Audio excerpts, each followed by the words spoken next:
Shalom, Israel. This is the Israelite School of the Universe of Practical Knowledge. Started out on 1 West 125th Street, Harlem, New York, underneath Commander General Yohana, and we are not affiliated with any Israelite group. Tonight's topic is going to be who is Esau and how he will be destroyed. Tonight's class is going to be a very heavy topic. Going to go into some information about who Esau is according to the Bible. Let me grab a book right quick. So log in.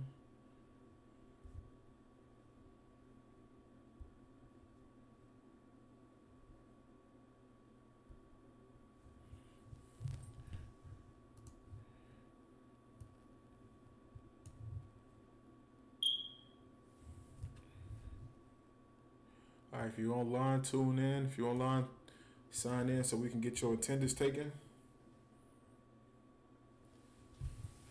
Let me grab the book.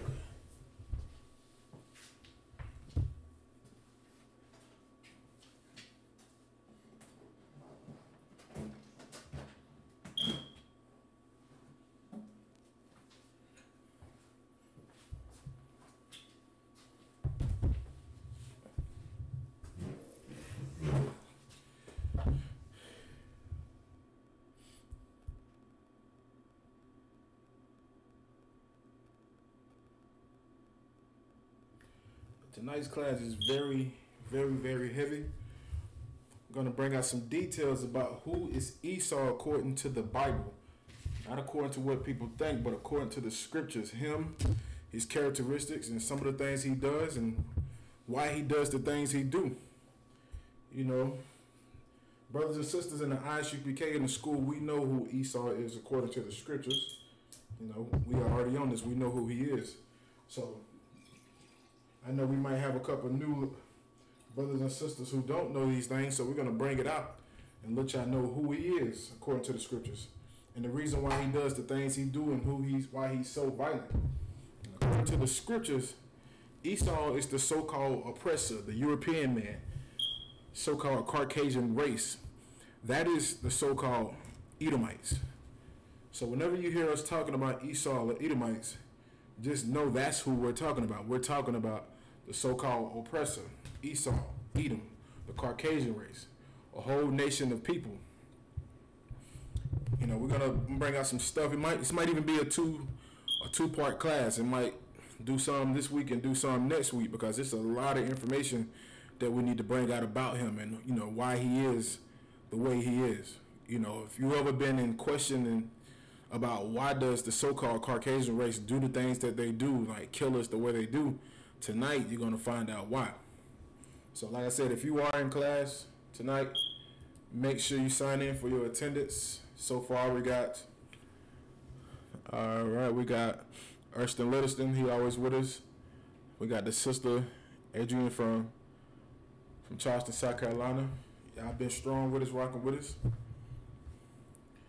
Alright, so if y'all would like, if you have a Zondervan Compact Bible Dictionary, if you have one of those on you, you know, this is the bigger version right here. I don't know if y'all can see this, but this is the bigger version. But if you have a Zondervan Compact Bible Dictionary, if you could go to Edom or Esau inside it so you can find out who we're going to be talking about tonight.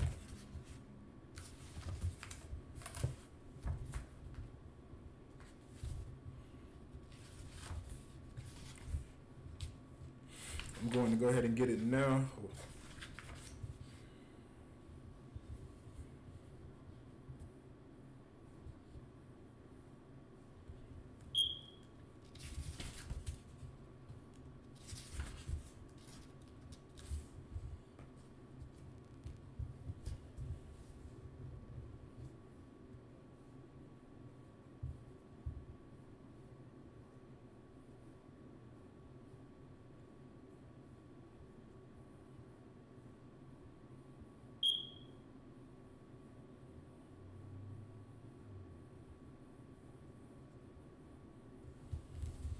I have to get Edom.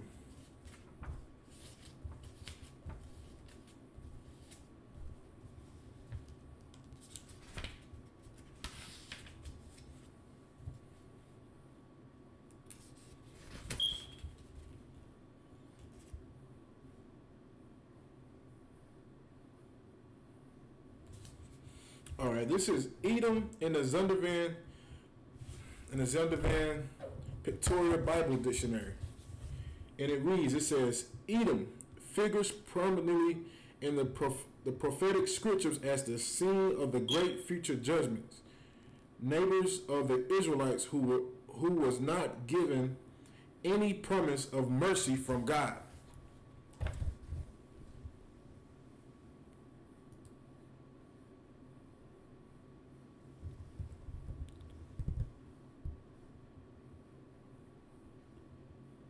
All right, who is this right here? Yeah, go ahead and get him out of there. And you got foolish brothers saying Esau isn't the so-called European man. Well, who is he then? You know what I'm saying? That's why I say, man, you can't. Brothers get a computer and read a couple scriptures and think they know what they're talking about. We're going to show you who Esau is. There's a brother just now in the chat saying Esau isn't the so-called European man. Well, you tell me who has these characteristics. Whatever his name is. Yizil something. All right, now you can go to Genesis 25 and 23. Genesis 25 and 23. This is gonna start us off on who. Well, we're gonna start at we're gonna start at 21. You can go to Genesis chapter 25, verse 21. Shalom, Trey. I see you checking in again, brother. You stand strong with us. Most High in Christ. All right, we got Officer Shaw. He's checking in with us. Another brother who always standing strong with us. All right, we're going to go to the book of Genesis, chapter 25, verse 21. Now, this is going to get into some characteristics and let you know who Esau is. You know, just like some of the things he do and how he was born. You know, okay, I'm going to start it out for you. This is the book of Genesis, chapter 25, verse 21. And it reads, And Isaac entreated the Lord for his wife, because she was barren. And the Lord was entreated of him, and Rebekah his wife conceived. Now this is Isaac. His wife Rebekah was, you know, she was barren. She didn't have any children. So he went to the Most High to entreat of him, to ask, you know, like to talk to the Most High. And I ask him, you know, when you're talking to the Most High, doesn't mean that you looking into the sky and you just praying and talking to him. When you entreat of the Most High, you would usually have to go to a priest or a high priest and get, you know, talk to him about certain things and entreat of him. And he was the one that dealt with the Most High. That's how it always has been, and that's how it is now. So he entreated of the Most High, and it says, and Rebekah his wife conceived. So she was pregnant. So we're talking about Rebekah. She had got pregnant by Isaac. Verse 22, and it reads, And the children struggled together within her. And she said, If it be so, why am I thus? And she went to inquire of the Lord. So Rebekah is pregnant. And the children are struggling in the womb. You know, the children are fighting inside of her. So she's in constant pain. You know, she's in a lot of pain.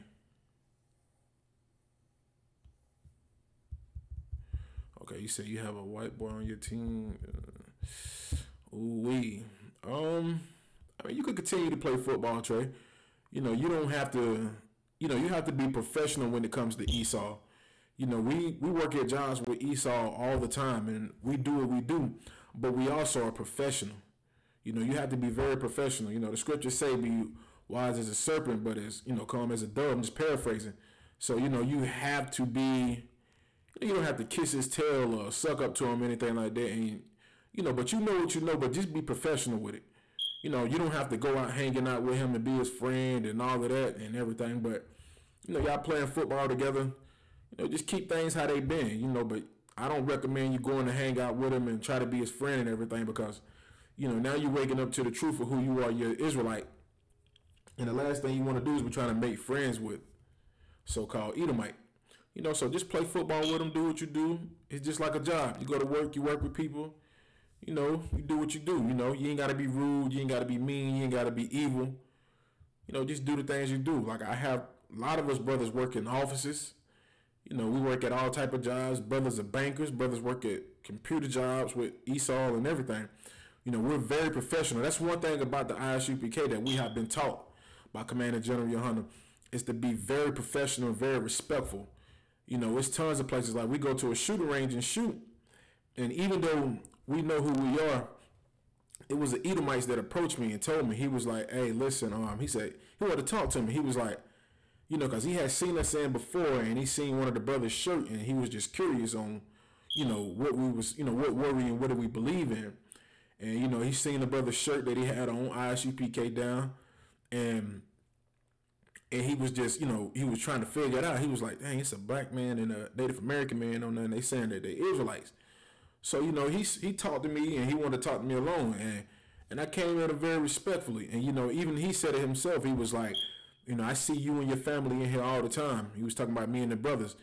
And that's another thing with the ISUPK. We move as one unit. So you can already tell that we family, we brothers, we sisters. You know, that's how the ISUPK has raised us to be. We move as a unit. We don't move on our own behalf. We move together as one. So he knew that we were, you know, all family. And he said, you know, "I told my wife about y'all. Y'all come in here all the time and y'all shoot guns, y'all buy guns." And he said, "Man, y'all are some of the most respectful people I have ever met. Very respectful family.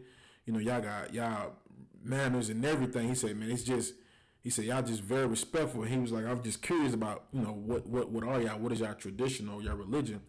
And I had to break it down and tell him that we not a religion. You know, we the Israelites, ISUPK, under Commander General Yohanan. And I broke it down for him and told him everything.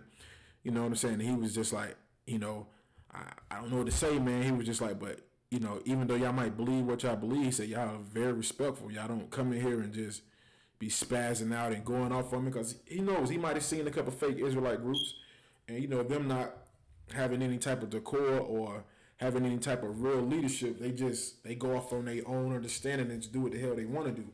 But here in the ISUPK, we are trained soldiers, so you know, we know when the time it is for us to turn up and the time not to turn up.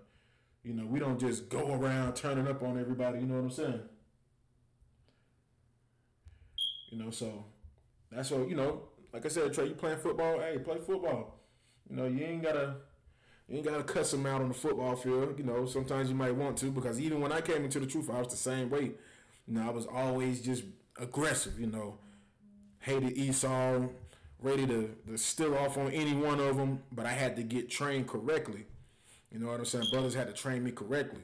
It was like, "Listen, you can't go around doing that," you know, and everybody loves to say, "Don't abhor Edomite, don't abhor Edomite." And that's one thing we don't do. We don't practice violence against nobody. You know, we do believe in defending ourselves, but we don't practice violence against anybody. You know, that's what we've been taught in our SUPK. We're not violent. We don't go around here doing what the so-called oppressor does. They're violent. They do them things, but we don't. You know, that's all I can say about that, Trey. You know, keep playing football, but you know, but you ain't got to be friends with it. Edomite. All right. And I'm going back to Genesis chapter 25, verse 22. I'm gonna start at 21 again. Now this is Isaac and Rebekah.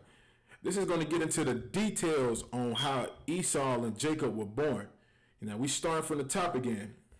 All right, and it says, the book of Genesis chapter 25, verse 21.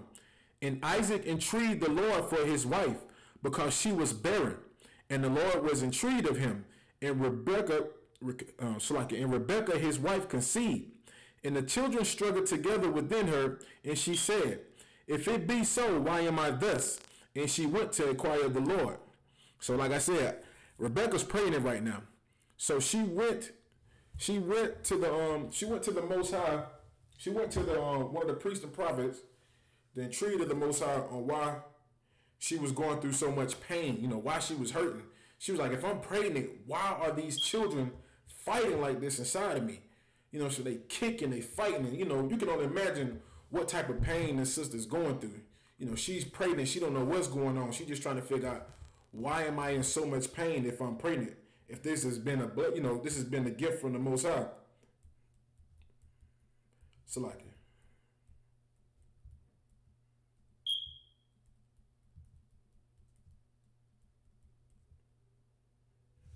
All right. You know, she's trying to figure out what's going on. You know, she's pregnant. She's trying to figure out, why I'm in this pain. You know, what is going on? You know, I'm pregnant, but what's going on? So she went to go inquire from the Lord. And this is what happened. Verse 23. And the Lord said unto her, two nations are in thy womb, and two manner of people shall be separated from thy bowels. And the one people shall be stronger than the other people, and the elder shall serve the younger. So when Rebecca went to go intrigue from the Most High on why was she going through so much pain through this pregnancy, this is what she found out. She found out that two nations of people were inside of her womb. So what she found out was she was pregnant with twins. And when it says nations, nations mean nationality. You know what I'm saying? Nationality, that's what the word nations come from, nationality. So Rebecca is pregnant with two different nationality of people inside of her. And they both were going to be from two manners. One person was going to act one way, and the other person was going to act a certain type of way. And the Most High also told her that these people, these two nations of people, they would be separated from the womb. They would be separated from her bowels. Like, so these people were never supposed to come together at all, because it has always been prophesied that these two nations of people were going to be separated. And it says, the one should be stronger than the other people, and the elder should serve the younger. And I'm going to keep reading. Verse 24. And when her days to be delivered were fulfilled, behold, there were twins in her womb. So she found out when it was time for her to have a baby, she found out she had twins. Two nations of people, two nationalities of people. Now we're going to get into what happened when these children came out. Verse 25. And the first came out red, all over like a hairy garment, and they called his name Esau. So when Rebecca was finna have her children, she had the first baby. The first child came out red and hairy.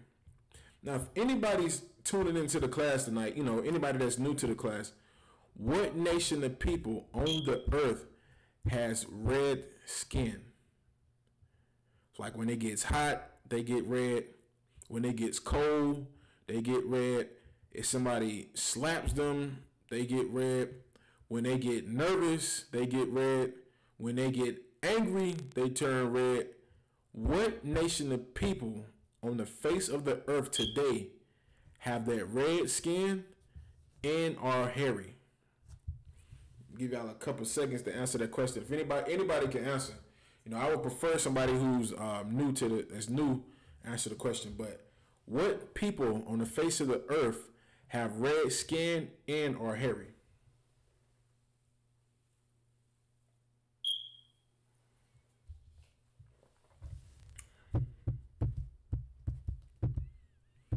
Give y'all a minute to answer.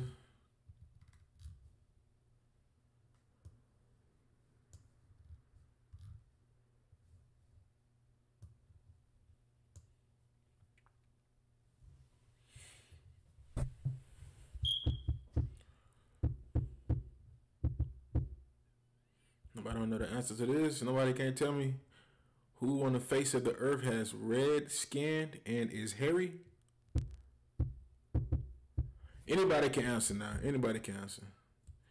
What nation of people on the earth this day have red skin and are very hairy? Those two characteristics. What nation of people on the earth have those two characteristics?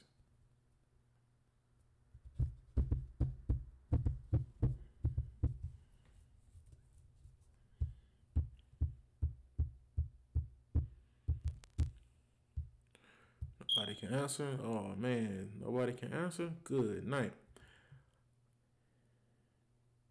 Okay, we got Kazat Shapar. He said it. He said Esau, the so-called white man, the so-called European man, the Caucasian race, all Caucasian race. They have that red skin. Everybody has so-called melanin. Everybody has melanin. Just like everybody on the face of the earth has melanin.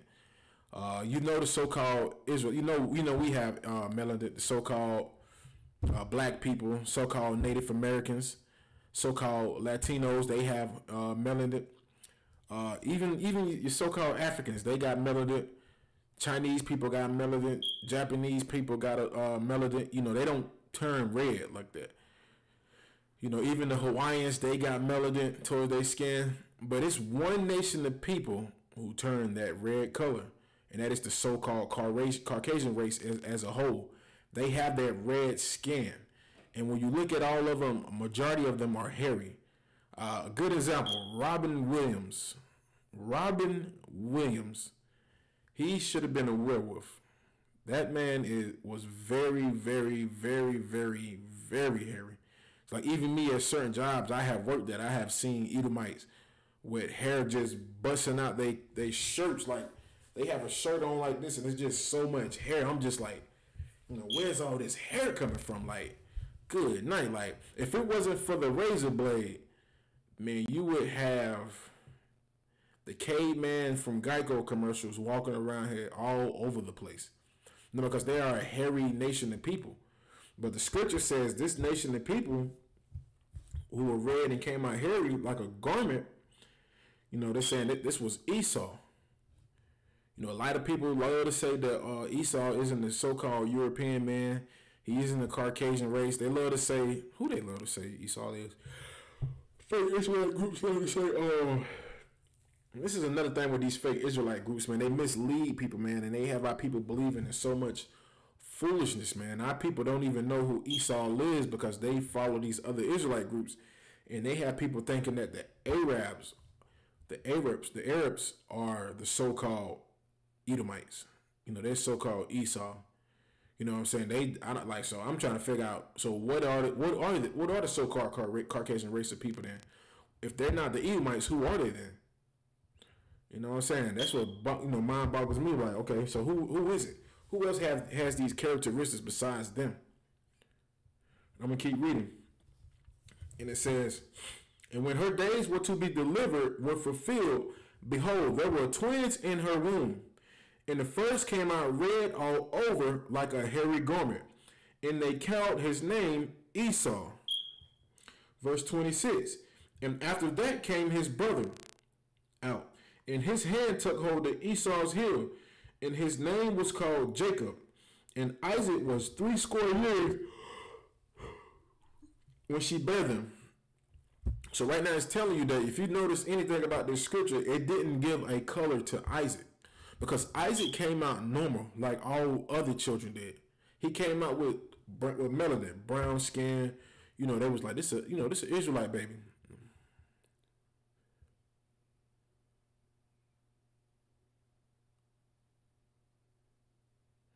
They damn right, Shaw, they did.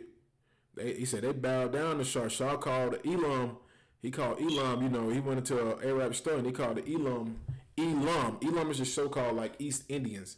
The people that run all these little gas stations, those are Elamites. You know, even them, they have a melanin. They have a melanin color to them. Now, Officer Shaw went inside there and called him Elam, and they bowed down to him proudly because they knew that he was correct on who they were. That's why the ISUPK is the home of the truth, man. Like, listen, man, this is the wrong time to be trying to follow these fake Israelite groups, this Yisrael, Yehudi, Yisrael, all of that. These people are going to get a lot of people killed with their false doctrine that they teach, man. They don't have any type of leader. They just sit behind the computer, smoke weed, get high, and think they can teach people.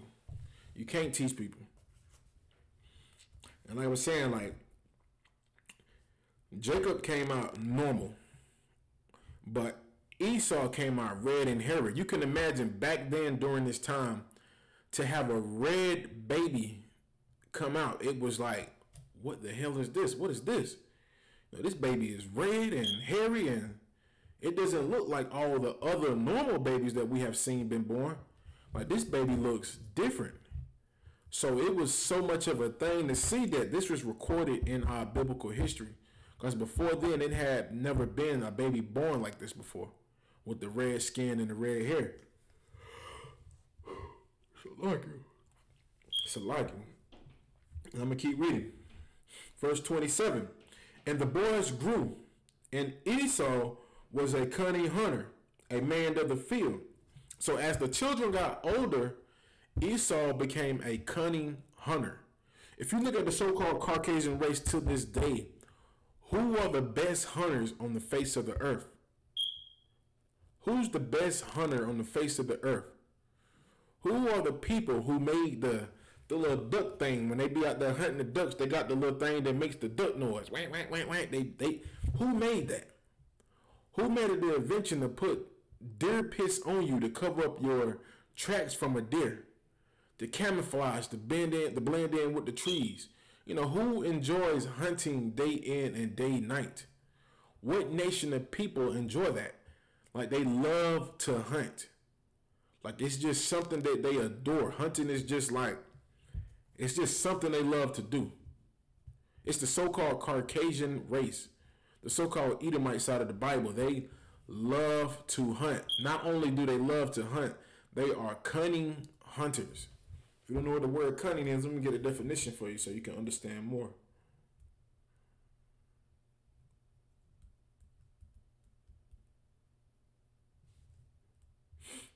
All right, this is the definition of cunning. It says having or showing skill in achieving one's ends by deceit or evasion. All right. So that's Esau for you. He's having skill in achieving one's ends by invasion. You know, that's just him. He's always been like that. You know, just a skillful hunter. If you look back at his history on everything, he's always been a cunning hunter. Even to this day, they're still cunning hunters. Look at how they hunt our brothers and sisters down in the streets. They're cunning with it. They specialize in it. You know, they do it with deceit and they do it with evasion. Just like they did our so-called North American brothers, which are from the tribe of Gad, out of the 12 tribes of Israel. They were cunning with it. You know, they hunted our brothers and sisters down to obtain this land. You know, that's always been Esau. And the scripture said that about him, that he would be a cunning hunter. You know what I'm saying? Like one of the best hunters. And this is what it says about Jacob, our forefather, who the blacks, Latinos, and Native Americans come from. It says, and Jacob was a plain man, dwelling in tents. So Jacob, our forefather, he was just like a normal man. He liked to chill. He liked to kick it indoors. He liked to relax. You know what I'm saying? Cool brother, just like how we are today. You know, we ain't with all that hunting. We ain't with all that being in the field, you know, doing all that, man. We like to chill indoors, chill, you know, man, sit outside, cook a little something, you know, drink a little something, just be chilling. And that's how our forefather was, Jacob. He was just a plain man. He was normal. He just, hey, I'm chilling. I ain't doing too much. I ain't going out there to do all that. I ain't about to put no deer piss on me so I can go out there and hunt. Look, you know, he was looking at the brother like, boy, you a fool. You crazy. You know what I'm saying? Yeah, you're right, because I suppose said he hung around the crib. That's how Israel is today, man. Like what everybody like to say. What so-called black folk, Latino folks, and Native Americans folk loves to say. They love to say, "Hey, man, I'm a homebody. I'm a homebody. I like to sit at the house and chill, man, because that's just us. That's how our forefather was. He was a plain man. He dwelt in the tent, man. He didn't like to go out there and do all that crazy stuff, man. Like you see Esau out there now, man. He be out there hunting and everything. You can't get no brother to go out there and do all that crazy stuff, man. We be chilling, man. That's how our forefather Jacob was. He was a plain man, like dwelling in tents, man. He was always chilling, man. You know what I mean? Let me keep going. Verse 28.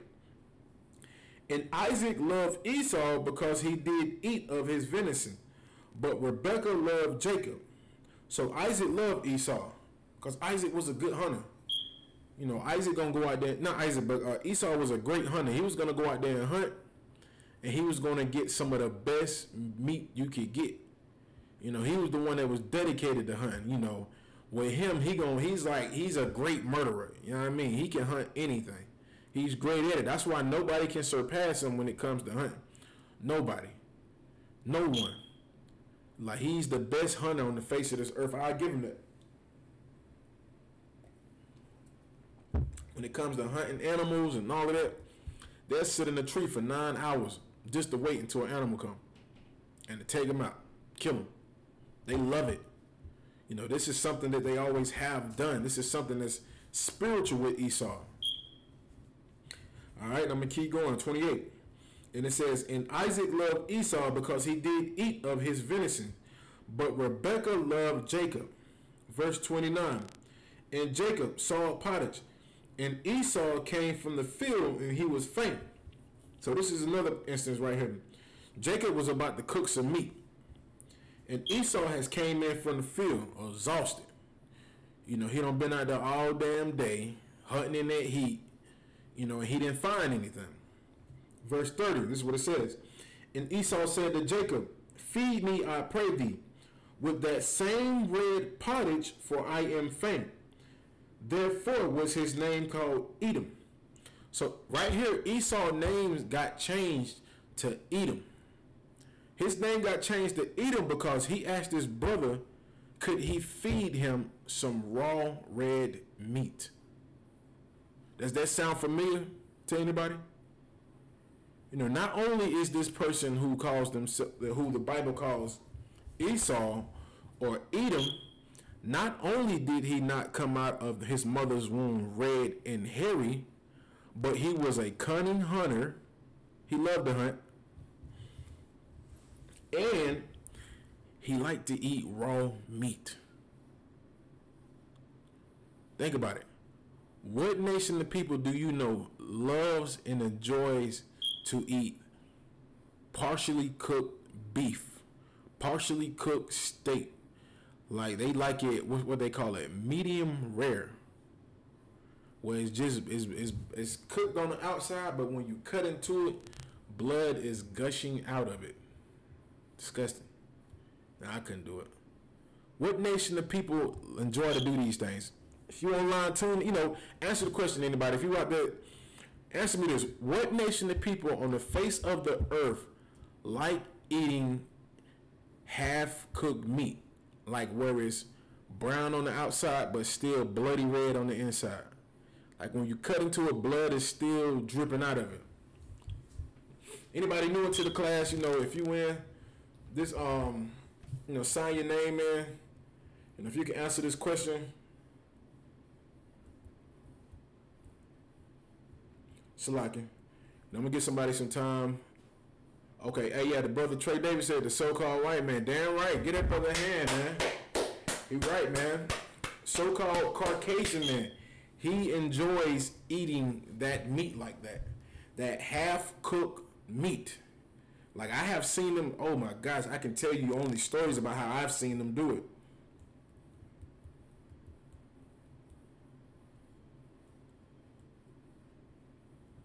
Salaki.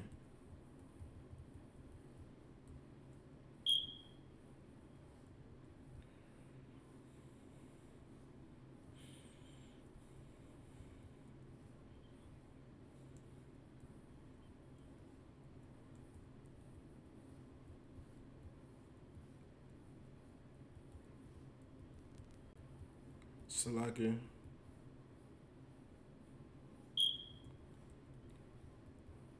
And like I was saying, Esau is that one who loves to eat that red pottage meat.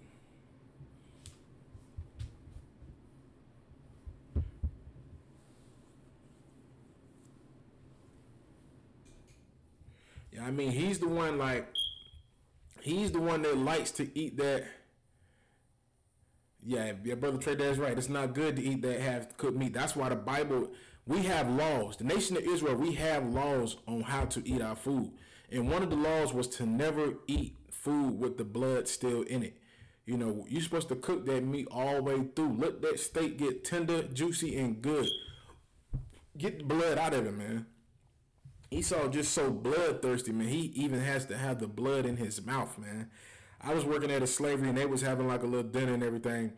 And one of the Edomites ordered some type of roast beef. But when he got it, it was just pink on the top with blood on it. It was a horrible thing to see him cut into it and just bite into it and blood I was just like, that's disgusting. That is horrible. You know, he looking at me because I'm like, they asked me, what do you want? What do y'all want to get? And I was like, hey, let me get a steak. Let me get it well done with the butter on top. Let me get mine like that. You know, let me get my steak like that. You know what I'm saying? Like, I don't want no, I don't want the blood dripping out of my steak. That is disgusting and horrible. Like, don't feed me that. Like, you can never bring one of those type of steaks to a brother in the school. Keep that steak for yourself, Esau. And I'm going to keep reading, okay? Verse 30. And it says, Esau said to Jacob, feed me, I pray thee, with the same red pottage, for I am faint. Therefore his name was called Edom. Verse 31. And Jacob said, sell me this day thy birthrights. And Esau said, behold, I am at the point to die, and what profit shall this birthright do me? So Esau is about to die. Now our forefather Jacob, being the wise man, being smart, he told his brother, if you want this meat, man, sell me your birthright. Because, according to the scriptures, according to our history and how we do things, the birthright always went to the first son, the oldest son. And with Esau being the oldest son, he was supposed to inherit everything. He was the firstborn. He was the oldest. So he was supposed to get everything. But him being the person that he is, even like to this day, that's just Esau. They don't care about anything. They don't care about nothing. And this is where they get it from. They get it from their forefather Esau. Like, he didn't even care about his birthright. So profane. Just don't give a damn about anything. Like, you are about to inherit the kingdom in heaven. And rather than you put your faith in the Most High and our Father, you would rather put faith in yourself and just sell your birthrights out for a piece of red, bloody meat. And let's see what he did. Let's see if he did it. Verse 33. And Jacob said, swear to me this day. And he swore unto him, and he sold his birthright unto Jacob. So this profane person, Esau, sold his birthright for a piece of raw steak. Like, do you know how stupid you have to be? You know what I'm saying? Now you're starting to get the reason why Esau spiritually hates us so much. Like, they hate us so much. Cursing isn't a sin, Paul cursed, be professional with it. You know what I'm saying? Like, just don't go around cussing people out. People take that whole turn cursing wrong. You know what I'm saying? Like, I wouldn't recommend you just going around here cussing out people. But that's just how some of us talk. Like, we don't go out here and we just cuss people out. Even when we at camp, you don't never see us just cussing people out, calling people B's and SOBs and MFers and you a stupid MFer. We don't do that. Even with me in the class, you don't see me saying, oh, this MFer right here, this a-hole right here, and this SOB. Like, we don't do that. We're very professional when it comes to how we speak. You know what I'm saying? Because if you're in a conversation with somebody, you don't want your whole vocabulary to be just cussing somebody out, cussing. Every time he opened his mouth, he was cussing. And I used to be like that. I was always angry at one point in time. I'm still always angry, but I'm a professional angry person now. But I was just out of control. I didn't know how to communicate with people without cussing all the time. Every time I spoke, it was some type of curse word. Hey, man, this F here, and this man, this person up, be out in, nah. It's not a sin to curse, but, just be professional when you speak. You want people to know that, hey, he's an educated man. He ain't always cussing every time he speaks. All right, now I'm gonna keep reading. And it says, then Jacob gave Esau bread and pottage of the lentils, and he did eat and drink, and rose up and went his way. Thus Esau despised his birthright. Like, Esau hated his birthright. That's how much he hated. He hated his birthright so much that he sold it for a piece of meat, man. That's how Esau lives today. He cares about nothing, man. Like, nothing means anything to him. He don't give a damn about anything. He don't care about the water. He don't care about the air. He don't care about the food. He don't care about nothing. He destroys any and everything he got. Any and everything. He doesn't care. It is because it doesn't mean anything to him. Like, nothing means nothing to him. Your life, his life. Like, do you know how stupid you have to be? The brother Erston Littleson, I understand not. And you'll get it, understand the cursing thing. Hey, it's a hard thing to do when you're oppressed, and every time you turn around, something's happening, you're always cussing and this and that. Hey, I understand. It took a while for me to get that under control, but the ISUPK trained me to be able to learn how to do that. It took a lot of training. Brothers had to check me on that all the time. Hey, Abun, you cussing? Hey, that ain't how you talk. You know, when we going up to the camp, are you gonna be cussing like that at camp? Like, nah, you can't do that. You know what I'm saying? So takes a little time, but y'all brothers will get it. All right. All right, we're gonna go to Genesis chapter 27, and we're gonna start at 1. Now we're gonna go into more about Isaac, Jacob, and Esau. We're gonna go into some more about them. All right, this is Genesis chapter 27, verse 1. And it came to pass that when Isaac was old and his eyes were dim, so that he could not see, he called Esau his eldest son and said unto him, My son. And he said unto him, Behold, here I am. Verse 2, and he said, Behold, now I am old. I know not the day of my death. Now therefore take, I pray thee, thy weapons, thy quiver and thy bow, and go out to the field and take me some venison, and make me savory meat such as I love, and bring it to me, that I may eat, that my soul may bless thee before I die. So Esau, Isaac is old right now, and Isaac doesn't know when he's going to die, but he knows it's coming. He knows it's coming soon. So what he told his son, the eldest brother, to do, which was Esau, he told Esau, go out there and hunt in the field and bring me some venison. Bring me that meat that I like. Make sure it's savory and good. Bring it to me. You know what I'm saying? So he did, because Esau wasn't cunning hunter. Isaac didn't know that Esau had served his birthright. But the Most High knew this. And the Most High, he already knew what his plan was on doing things.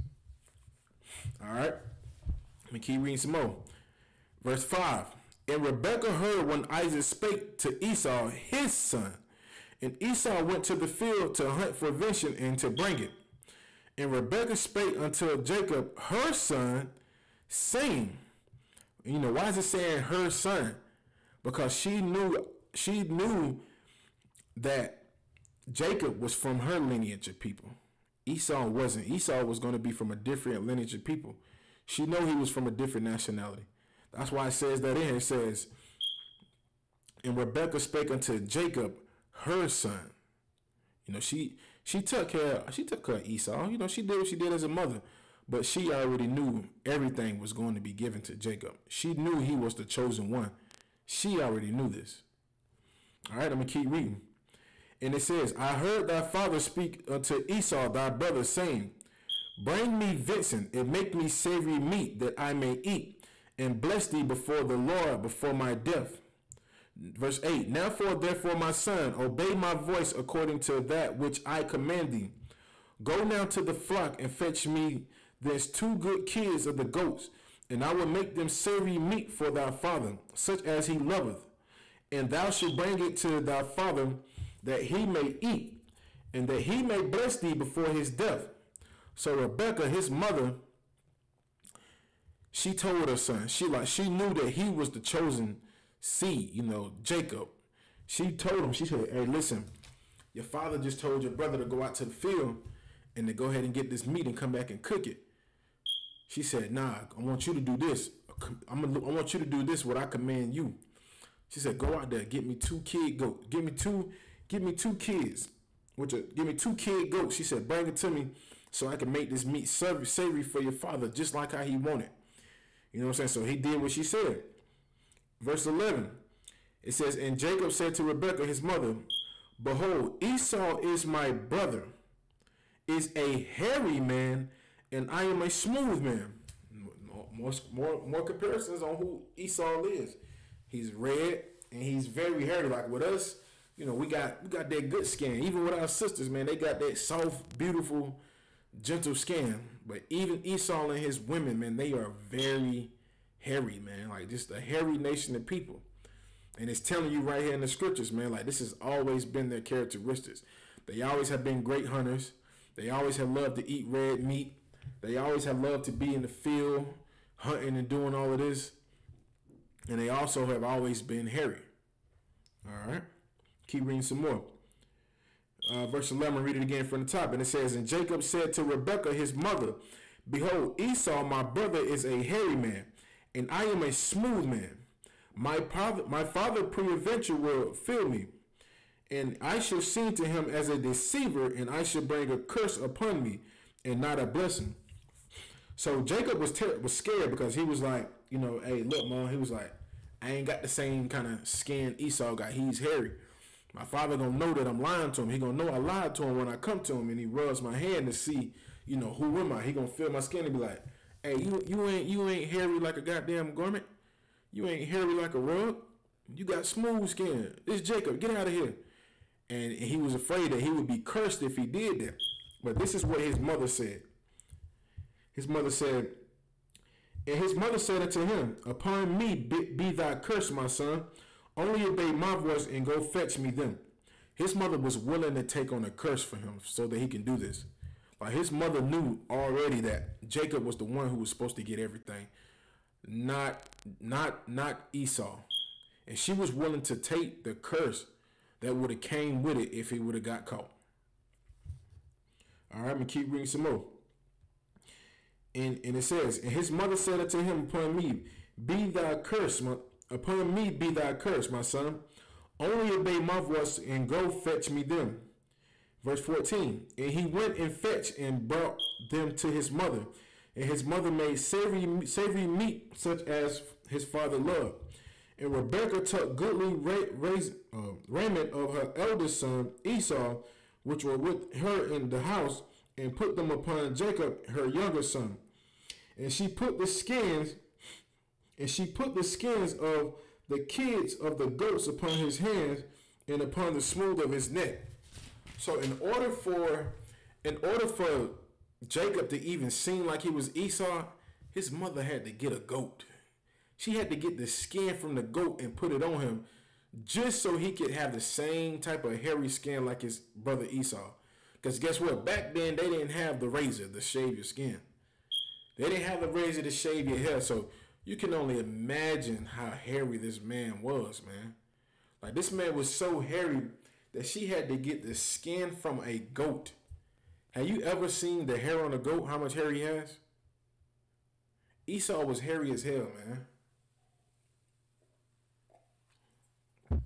Not only was he hairy, he was red. A red, hairy hunter, man. All right, verse 17, and it says, and she gave the savory meat and the bread, which she had prepared into the hand of her son Jacob. And he came unto his father and said, my father, he said, here am I. Who art thou, my son? And Jacob said unto his father, I am Esau, thy firstborn. I have done accordingly as thou badest me. Arise, I pray thee, sit and eat of my vengeance, that thy soul may bless me. And Isaac said unto his son, how is it that thou hast found it so quickly, my son? And he said, because the Lord thy God brought it to me. And Isaac said unto Jacob, come near, I pray thee, that I may feel thee, my son, whether thou be my very son Esau or not. And Jacob went near to Isaac his father, and he felt him. And Isaac his father, and he felt him and said, the voice is Jacob's voice, but the hands are Esau's hands. So his father, he wasn't able to see because he's old in age. When he rubbed the hand of Jacob, he had this goat fur on him. So when he rubbed it, he was like, you got the skin like him, but the voice sounds like Jacob. All right, I'm going to keep reading. And it says, and he discerned him not, because his hands were hairy, as his brother Esau's hands, so he blessed him. So his father, even though he kind of figured, this ain't his voice, but dang, he got that hairy skin like Esau. Yeah, it's Esau. All right, I'm going to keep reading. Verse 24. And he said, art thou my very son Esau? And he said, I am. And he said, bring it near to me, and I will eat of my son's venison, that my soul may bless thee. And he brought it near to him. And he did eat, and he brought him wine, and he drank. And his father Isaac said unto him, Come near now, and kiss me, my son. And he came near and kissed him. And he smelled the smell of his raiment, and blessed him, and said, See, the smell of my son is as the smell of a field, which the Lord hath blessed. So Esau was hairy and stank. He smelled like outdoors. That's what he always was. All right, verse 28 says, Therefore God give thee of the dew of heaven, and the fatness of the earth, and plenty of corn and wine. Let people serve thee, and nations bow down to thee. Be Lord over thy brethren, and let thy mother's sons bow down to thee. Cursed be everyone that cursed thee, and blessed be he that blessed thee. And it came to pass, as soon as Isaac had made it end of blessing Jacob, and Jacob was yet scarce gone out from the presence of Isaac, his father, that Esau his brother came from his hunting. Alright, so now what happened is, Isaac has blessed Jacob with everything. He's blessed him with the fatness of the heavens, plenty corn, plenty wine, the fatness of the earth, the dew of heaven. You know, he's saying that you should be Lord over your brethren. People should bow down to thee. You know, cursed everyone that curseth you. You know, you're going to be blessed. So Jacob has got that. But now Esau has came in from hunting. But Jacob is gone. All right. And this is what happened. And it said, and it says, and he also, and it said, I'm reading from the top. Verse 30, this is Genesis chapter 27, verse 30. And it came to pass, as soon as Isaac had made an end of blessing Jacob, and Jacob was yet scared going out from the presence of Isaac his father, that Esau his brother came in from hunting. And he also had made savory meat, and brought it unto his father, and said unto his father, Let my father arise and eat of his son's venison, that thy soul may bless me. And Isaac his father said unto him, Who art thou? And he said, I am thy son, thy firstborn.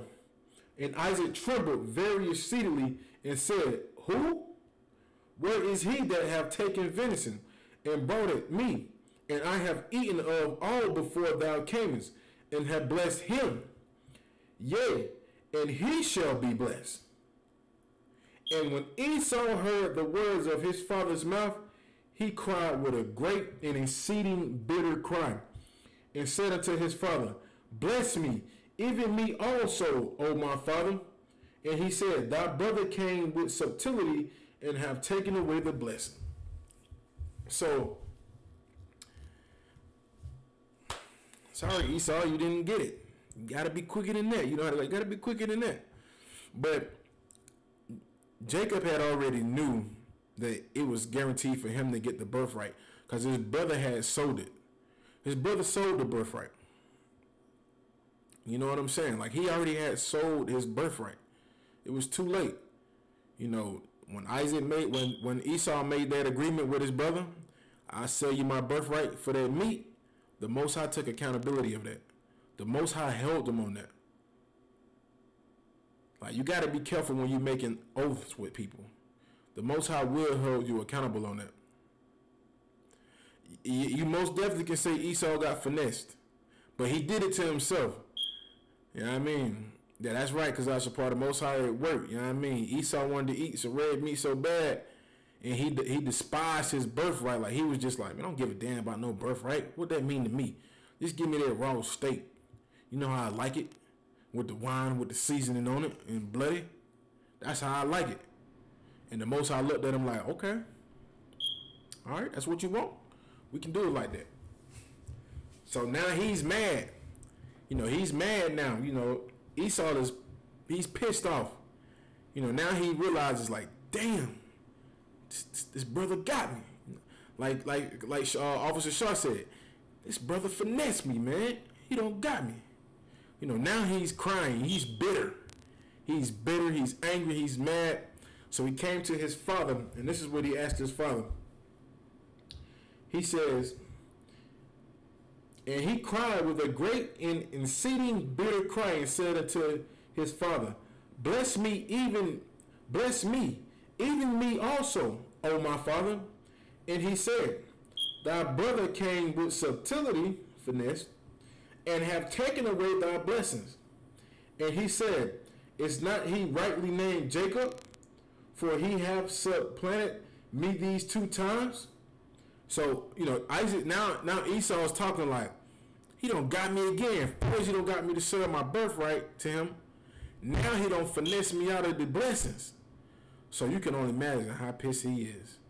He is mad. He is fired up. I bet he was bloodshot red when he found this out.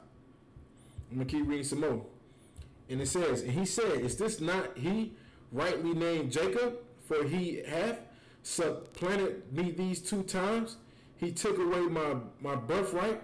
And behold, now he hath taken away my blessings. And he said, hast thou not reserved a blessing for me? And Isaac answered and said unto Esau, behold, I have made him the Lord, and all his brethren have I given to him for servants. And with corn and wine have I sustained him. And what shall I do now to thee, my son? Like, Isaac was telling him, like, he's got the best of everything. Like, what can I give you? He has everything. Like, this man is going to be the man on the face of the earth. Like, he has it all. Like, what do you want me to give you? What can I give you when I have given your brother everything? What can I give you? Your brother got everything. And this is what our father Isaac had to say. He says, and with corn and wine have I sustained him. And what shall I do now unto thee, my son? And Esau said unto his father, Hast thou but one blessing, my father? Bless me, even me also, O my father. And Esau lifted up his voice and wept. So Esau, this dude in there crying. He crying, he hurt. That boy hurt. Because now he knows he has sold his birthright and he doesn't have a blessing. Like that is a horrible thing. Like back then when we were a great nation of people, back then the birthright meant everything. Like the birthright was when a brother would receive everything. You were going to be the one that was going to be left in charge with everything that your father had. So everything Isaac had, that Isaac got from Abraham, guess who got it now? Jacob got it. All right, let me keep reading some more. All right, in verse 39. And Isaac his father answered and said unto him, Behold, thy dwelling should be in by the fatness of the earth, and all the dew of heaven from above. And by the sword shalt thou live, and shalt serve thy brother. And it shall come to pass, when thou shalt have thy domination, that thou shalt break his yoke from off his neck. So his father Isaac told him, like, you'll get the fatness of the earth, you'll get the dew from the heaven, you'll get all of that, but you're going to get it by the sword. So what he was telling him was, you're going to be rich, you're going to get all the great things, but the way you're going to get it, it's going to be by murder. It's going to be by killing. It's going to be by rapes. It's going to be by lynching. It's going to be by robbing. It's going to be by enslaving people.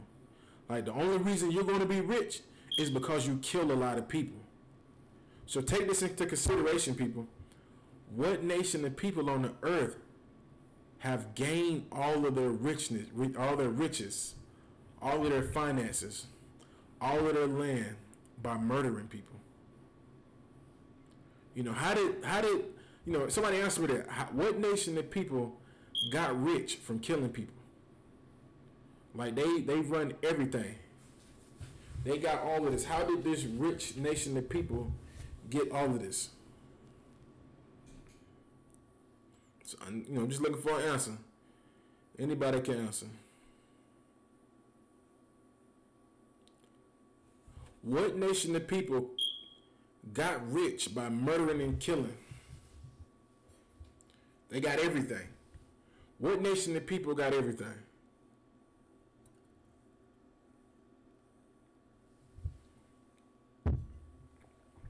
right, Kazasha Par, you got it right. Anybody else know? Anybody else can answer that question? Any new students?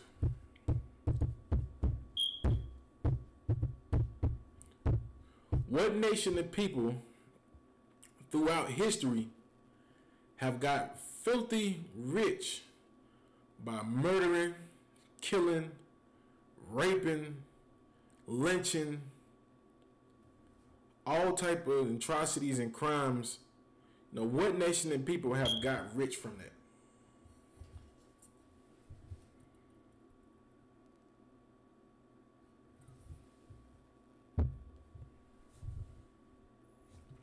All right, we got Edomites, we got Esau, so-called European man, Caucasian, the oppressor.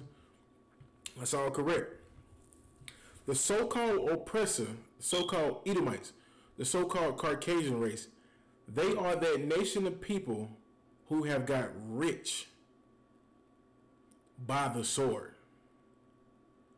How did they get America? Did they get it by sitting down and having peace treaties with people?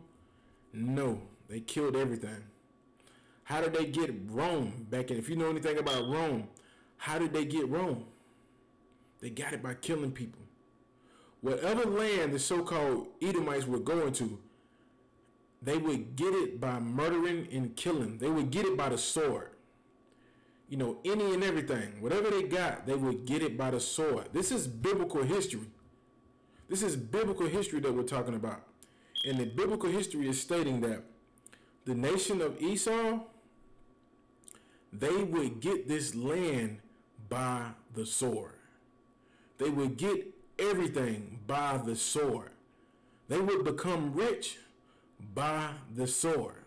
That's right. Ursula Literature got it right too. Esau, you know what I'm saying? The so-called European nation, the Caucasian race of people.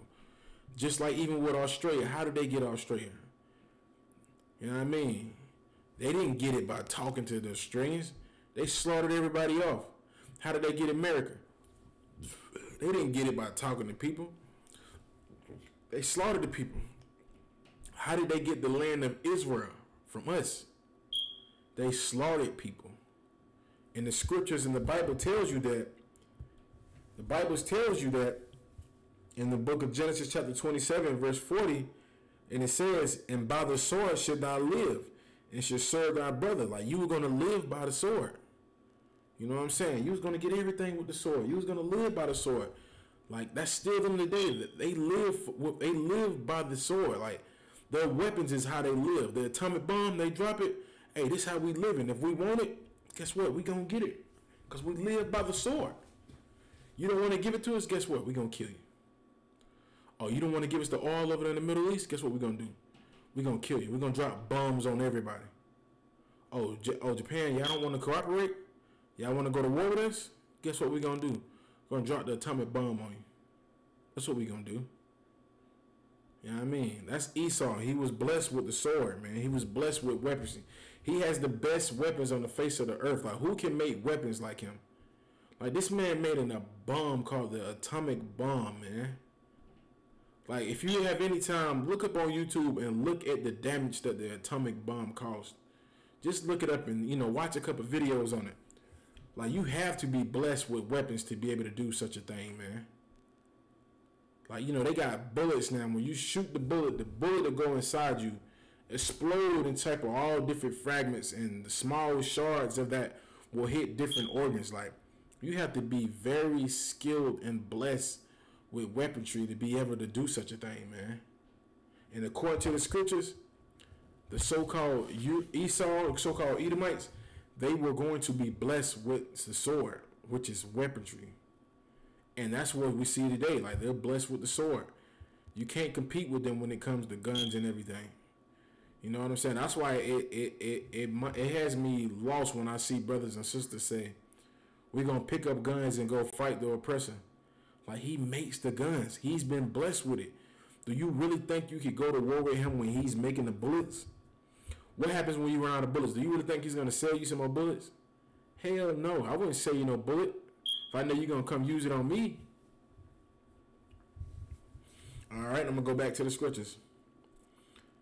All right, and it says, verse 41, And Esau hated Jacob because of the blessing wherewith his father blessed him. And Esau said in his heart, which is his mind, the days of mourning for my father are at hand. Then will I slay my brother Jacob. Verse 42.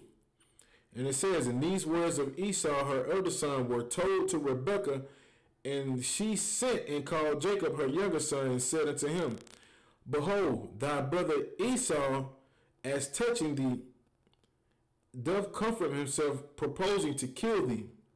Verse 43. Now therefore, my son, obey my voice and arise and flee to the land, to Laban, my brother, to Haran, and tarry with him for a few days until thy brother's fury turn away, until thy brother's anger turn away from thee, and he forgets that which thou hast done to him. Then I will send and fetch thee from this. Why should I be deprived also of you in one day? And Rebekah said unto Isaac, I am weary of my life because of my daughter's health. If Jacob take a wife of the daughters, so like that's it. That's it on that. All right, so now you know why Esau has this perpetual hatred for us, because it's a spiritual thing. Their forefather has always hated us because he sold his birthright to his brother and he lost the blessing. This is what all that hatred is. Like, they know that we're better than them. Like, spiritually, they know that we're better people than them. And with them being such a violent nation of people, they take pleasure in killing us. Because that's the same thing that their forefather wanted to do. He wanted to kill us. You know what I mean? He wanted to murder us. All right. If you can, go to Job chapter 30, verse 2. Now we're going to start breaking down some more things about Esau and why the Most High hates him so much like he does.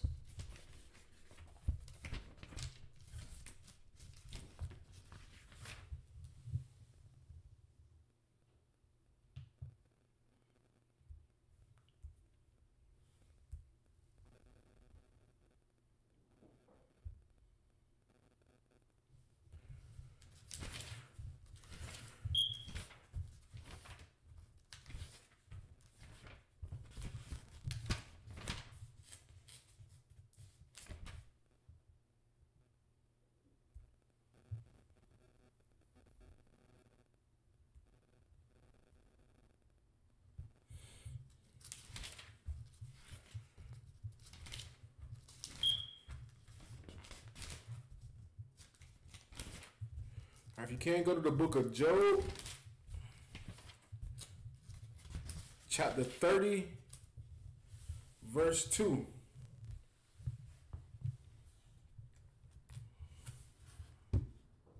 This is the book of Job, chapter 30, verse 2. Now I'm going to go into why Esau is just the way he is, or why he's so violent, and the reason why they do is the way they do. Because now I just brought out to you who Esau was according to the scriptures. Now I'm going to go into some of his characteristics about how he is and the reason why he does the things he does and how he acts towards us. All right, and it says, Job chapter 30, verse 2. Let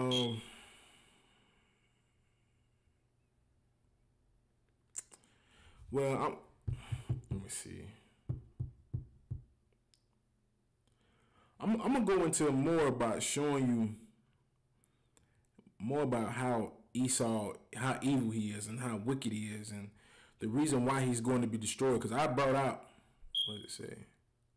That's right, the brother Erston Littleton, you right, that's correct. That's exactly what I'm trying to let you know.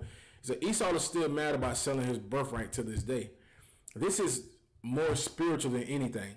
You know, they don't know why they have a perpetual hate for us, but it's because their forefathers served their birthright.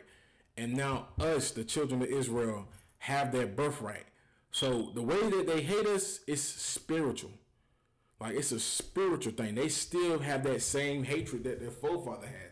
It's just their hatred's been passed down from generation to generation. And the reason why they hate us like that so much because we are going to inherit the kingdom of heaven. Like, even the top officials who run the world right now, they know this to this day. That's why they push their agenda for everybody to hate us so much. Like no matter where a black, Latino, Native American man go or Israelite goes, we are always hated. Like it has been pushed in the world that we are just such a horrible people, that we're gangbangers, we're murderers, we're robbers, we're thieves, we're rapists. But in all actuality, it is them, the oppressor, who's that. He's the murderer. He's the rapist. He's the thief. He's the killer. That's him. Like, what do you think we learned this from? You think we learned this on our own? No, we learned it from them. We learned this behavior for them. We didn't just wake up one day and start doing these things. We learned this behavior from them. You know what I'm saying? They're that evil nation of people. They hate everything. They want to kill everything. They enjoy it. They love to hunt. They love to hunt us. They love to hunt animals. They love to live by the sword. Like Esau, he loves his guns, man. That's why whenever you go somewhere to a pawn shop or something like that and you see them in rulership, first thing you see when you come into them gun stores is just rows and rows and rows of guns. Like they love their weaponry. They love it. Like they love to see people get hurt by it. They love to kill. Like they just a bloodthirsty nation of people, man. But that's not us.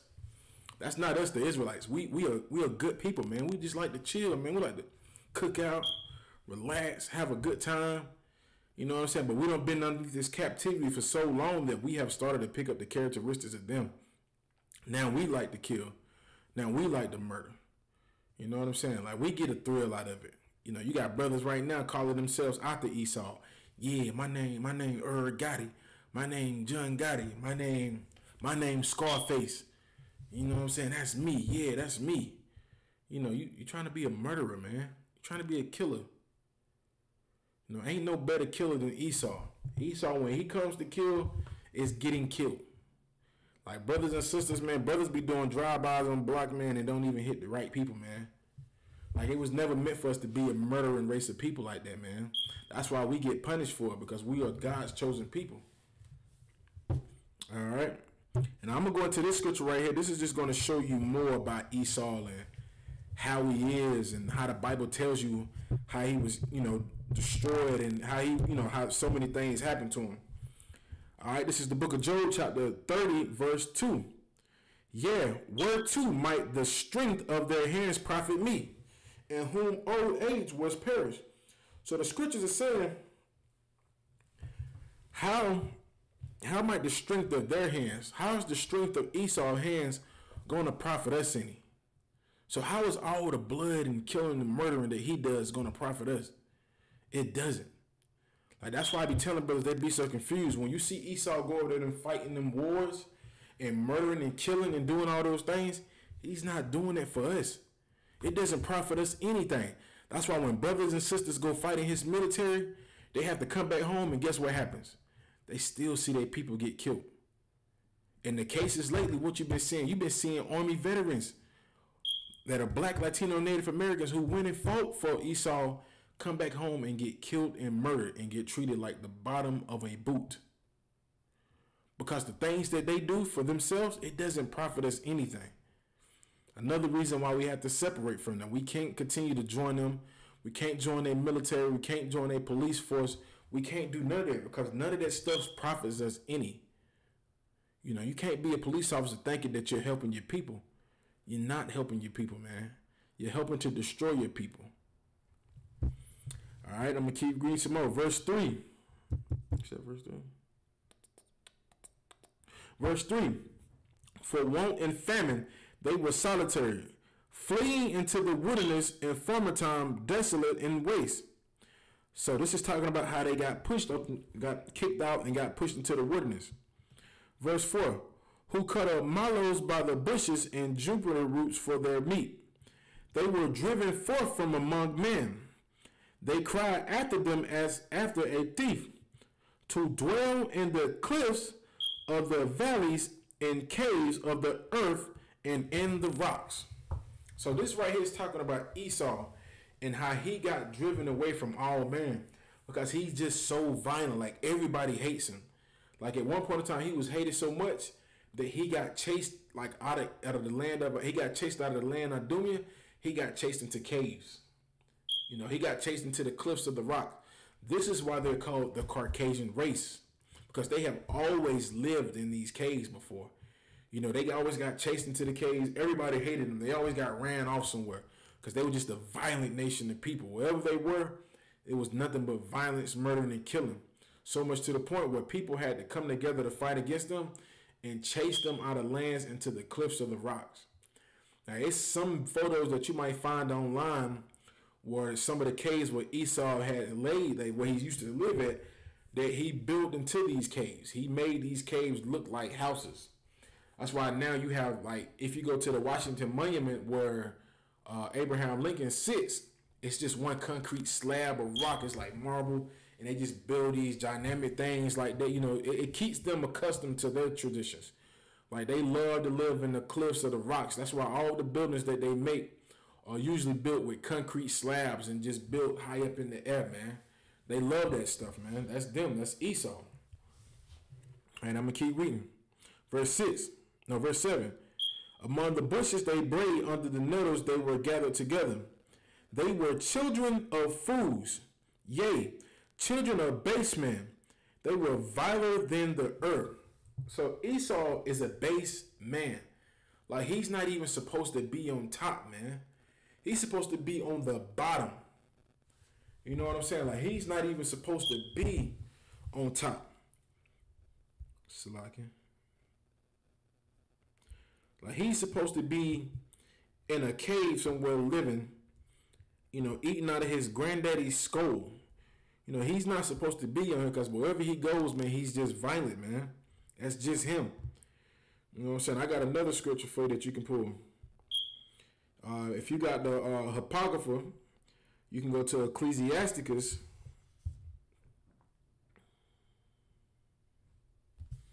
You can go to Ecclesiasticus chapter 12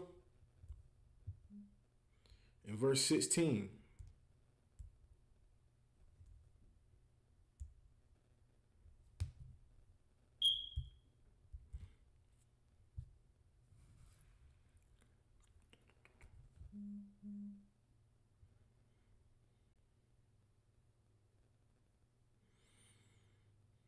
All right, this is verse 16. This is more about Esau and his characteristics. The book of Ecclesiasticus, chapter 12, verse 16, and it reads, "An enemy speaketh sweetly with his lips, but in his heart he imagined how to throw thee into a pit. He will weep with his eyes, but if he find opportunity, he will not be satisfied with blood." So that's Esau, man.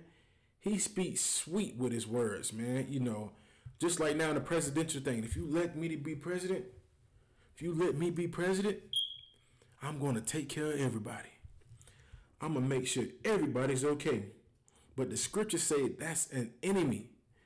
An enemy speaks sweetly with his lips, but in his heart, he imagined how to throw thee into a pit. Like, that's what he's thinking. When you see these so-called oppressors up there speaking at the presidential debates and speaking on how to be a mayor and all that, man, really he's just thinking of a way to butter you up so he can kill you. Look at when Bill Clinton was president. Everybody loved Bill Clinton. They was just like, yeah, man, Bill Clinton, man, he's black, man. Yeah, man, he's black. He's for black people. But little did people know, Bill Clinton made up the third strike law, man. He made that up. How many people you think died behind that, man? How many people are doing life in prison now because of the third strike law, man? How many people you know? Tons of people. I seen a brother get 10 years because he was on his third strike. And it was so horrible because, you know, I'm not saying nobody should be smoking weed. But this brother was on his third defense. He was on his third charge, man. And the police pulled him over because he was smoking. And when they caught him, I think they caught him with maybe like a little small baggie of weed. But when he went to jail, they locked him up and gave him he got 25 years. He got 25 years behind that because he was on his third strike. They were trying to give him life. They were trying to give him 25 to life, but they gave him 25 years for a small sack of marijuana. This is more proof that this is why we have to leave their ways alone and do what do what the Most High tells us to do, man. We can't do what Esau does. We can't go out here and smoke the drugs. We can't go out here to the club. We can't go out here and be violent and murder like he can, man. Like, we have to go by the Most High's law, because if we don't, these are the things that happens to us, man. Because deep in Esau's heart, man, he's thinking of a way on how to throw you into a pit. He's thinking of any type of ways on how to kill you and how to destroy you, man. And I'm going to go to verse 17. If adversary came up upon thee, thou shalt find him there first. And thou he pretended to help thee, yet he shall undermine thee. You know what I mean? That's even now going into these Black Lives Matter movement. Everybody thinks that just because the so-called oppressor is marching with you hand in hand and y'all getting along good, like, yeah, man, white people really care about us, man. You know what I mean? They really care about, they're trying to help us, man. You know what I mean? He's pretending to help thee, man, so he can undermine you, man. That's why whenever you have an oppressor to try to join your organization, he always ends up overtaking it, and he's the one that becomes the face of the movement. Just like the Black Panthers, when they start letting so-called the Caucasian man inside of their programs and letting them help them with things, what happened to the Black Panther movement? It got shut down and destroyed. Same thing with Martin Luther King's movement. When he went and shook hands with those oppressors and tried to make things work with them, what happened to the civil rights movement? Where's the civil rights movement now? Like, who's in control of the civil rights movement? Who does the civil rights movement benefit? Because it doesn't benefit us. Our people did all that marching, all of that stumping, all that crying, got beat with sticks, got water hosed, got murdered, got lynched, got hung. They did all of that for civil rights just so another oppressor could come back in and undermine them and take over. Because guess who now has the rulership over the civil rights movement? Homosexuals. The LGBTQTVS movement. They're the ones that are in control over that now. That's why they're marching now. Like, you notice that just a couple weeks ago, everybody was marching about George Floyd. Hey, it's wrong. It's wrong. George Floyd got murdered.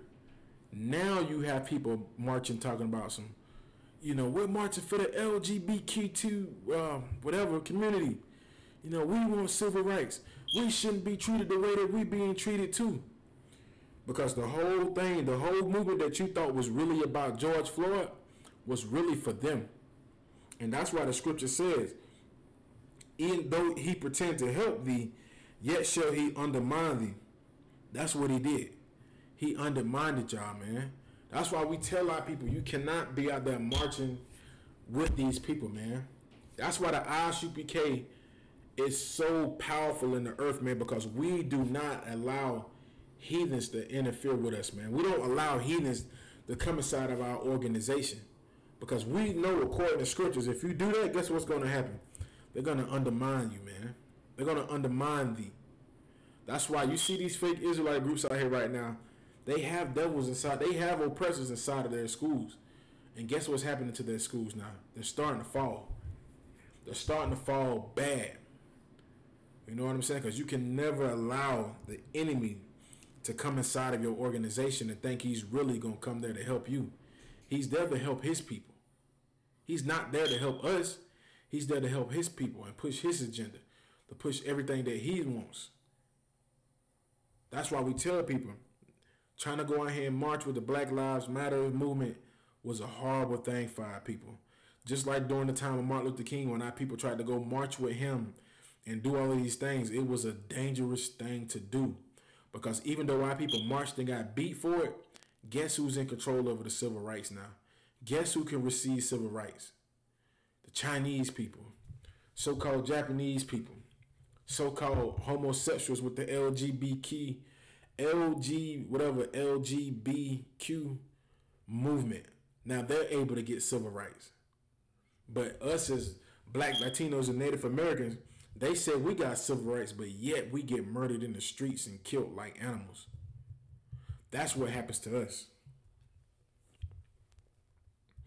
That's what happens to us. Because the Most High told us, man, you cannot allow these people to come in and thinking that they're going to help you, because they're going to undermine you and they're going to take over whatever you're trying to do. They're going to rule it and they're going to kill you. And that's what we see happening now.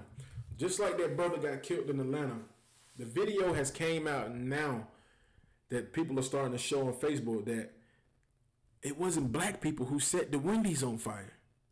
It was an oppressor who set Wendy's on fire. Because when you allow them into your organizations, they're going to compromise it, man. They're going to take it over and they're going to undermine you.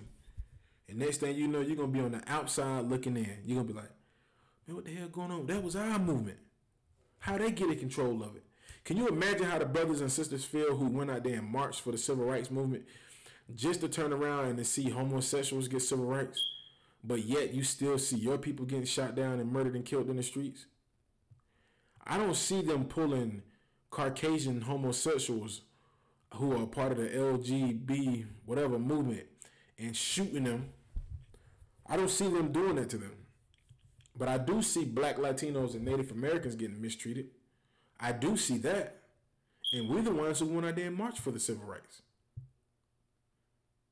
That's crazy, man. You can't let them join your organizations.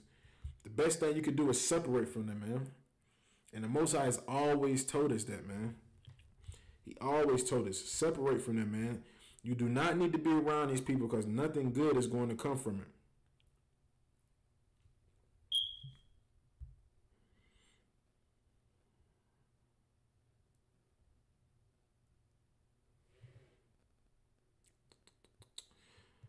All right.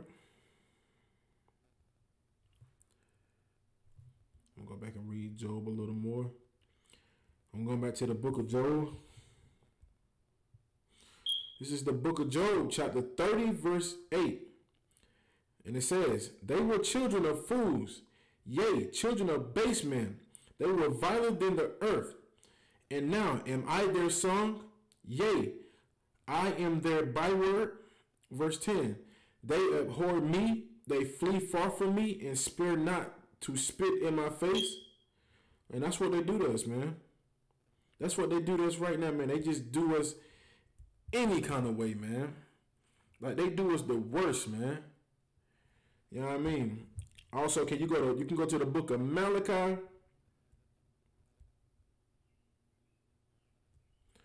The book of Malachi, chapter 1, and verse 2.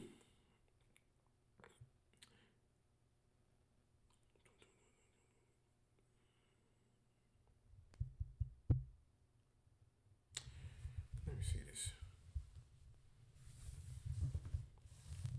Slack it. Let me read this again.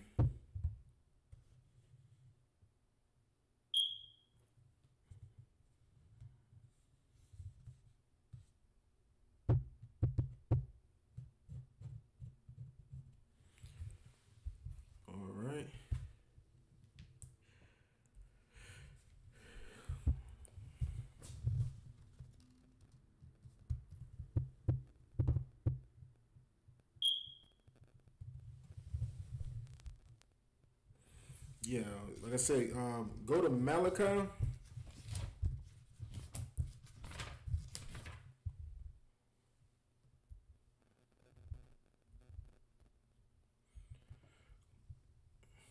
you can, go to Malachi.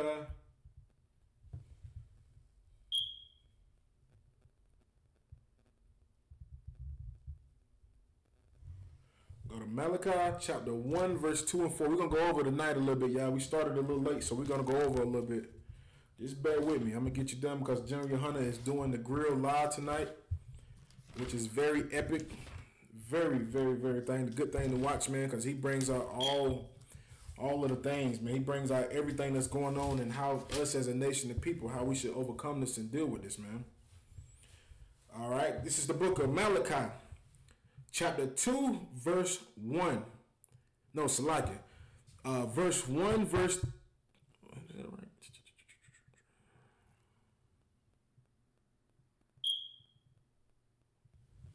Okay, yeah, this is the book of Malachi, chapter 1, verse 2. And it reads, I have loved you, saith the Lord, This is talking about Israel. And it says, yet ye say, wherein hast thou loved us? Was not Esau Jacob's brother, saith the Lord yet? I loved Jacob, and I hated Esau, and laid his mountains in his heritage waste for the dragons of the wilderness. So the Most High is telling you, man, he's hated Esau, man. Like he's always has hated Esau, because Esau despised his birthrights, man. He didn't give a damn about what the Most High had gave him. The Most High was going to give him everything. And since he despised it, the Most High hated him, man. Like, he's a vile creature, man. The Most High was like, I don't even like dealing with Esau, man. He's just wicked for no reason, man. Very wicked. All right, and I'm going to keep reading. Verse 4. Whereas Edom say, we are impoverished, but we will return and build the desolate places. Thus say the Lord of hosts. You know what I mean? So just like Esau said, they were impoverished. At one point in time, they weren't in rulership anymore. They were at the bottom. You know, when the Roman Empire fell, they were at the bottom, man. They didn't have anything. So when they was at the bottom, this is what they said. They said, even though we were impoverished, but we will return and build the desolate places. And they did. They did. Even though they was on the bottom, they came back and they started to rebuild everything. They went back to Rome and they rebuilt the Roman Empire all over again. Those Romans over there are nothing but Edomites, man. They went back over there and they rebuilt everything. Just like the Twin Towers, when they failed, what did they do? They rebuilt everything, man. And that's what they've been doing. Since they came back into authority, they've been rebuilding their kingdom. They've been building it back up, and look at them now. They're in control over the whole entire earth. And we're going to pull a scripture to show you that too, about who's that nation of people that runs the earth. But this is what the Most High had to say about it. And it says, thus saith the Lord of hosts, they shall build, but I will throw down. And they shall call them the border of wickedness, and the people against whom the Lord have additions forever. Yeah, I mean, so these are the people who are the border of wickedness. That wicked nation of people who God hates, it is talking about the so-called Edomites. It's talking about them, because they are the borderline of wickedness. When you get close to them, guess what? You're going to see nothing but wickedness. That's why the earth is in the condition that it is. You know what I mean? Go back to Job chapter 9, verse 24, man, so we can show you this wicked nation of people, man. Who the Most High said they are the border of wickedness, man. And we're going to show you what happens when those people who are the border of wickedness are in control of things. This is the book of Job, chapter 9, verse 24. And it says, the earth is given into the hand of the wicked. So this is a question for everybody I got to ask. Who is in control over the earth right now? Because whoever they are, the Bible says they're wicked. Not only in the book of Job does it say that they're wicked, but in the book of Malachi. Like, this is talking about the nation of Esau, man. They're their wicked nation of people who rule over the earth. They're their wicked nation of people who have the earth in their hand. Who runs Australia? Who runs England? Who runs America? Who runs Germany? Who runs these places? Who runs Austria? Who runs Ireland? Who runs majority of the world? Who runs Antarctica? It's not even nobody down there, but damn, they even run Antarctica, man. Who runs Canada? Huh? Who runs these places? The so-called Caucasian race, which the Bible calls them Edomite, the wicked. All right, this is what Job 9:24 says. It says, the earth is given into the hand of the wicked. He covered the faces of the judges thereof. If not, where and who is he? So not only are they the wicked, but they covered the faces of the judges. Who are the judges? The Most High. our King Jesus, who people call Jesus, but in the Hebrew his name Yahushua. They covered their faces. I mean, they covered up the color of their skin, man. They made them to be Europeans. They made. I seen something today that was so horrible, man. Like, it was a family house I went into to speak to them about something, and when I looked on the table, I seen the Bible, and then they had this big picture of Savior Borgia, the white Jesus, right there, and I was just like, wow. It was like more proof that they have covered the faces of the judges thereof, man. They have made our king to be a so-called Caucasian race, when the scriptures say he has bronze skin that was burnt in the furnace. Like, he has brown, black skin. King Solomon said the same thing. I am black but comely. I'm black and beautiful. But the Most High said that the wicked is in control over the earth. And with them being in control over the earth, they were going to cover up the faces of the true judges. They were going to change the images of it. And they did that. It's only one nation of people that's doing that now to this day. That is the so-called European race, man. You know what I mean? They're still doing that to this day right now, man. Let me see if there's anything else on there. And the scriptures also say, if not, where and who is he? Like, who else is doing this? Do you see Chinese people with a Chinese Jesus Christ over there with the slinty eyes talking about something? Yeah, like yo, Jesus like you. Hey man, I love you, my son. No, you don't. You don't even see the Palestinians doing that, man. You don't even see the Arabs over there with an Arab Jesus Christ talking about some, oh, compare to me, I am Jesus Christ.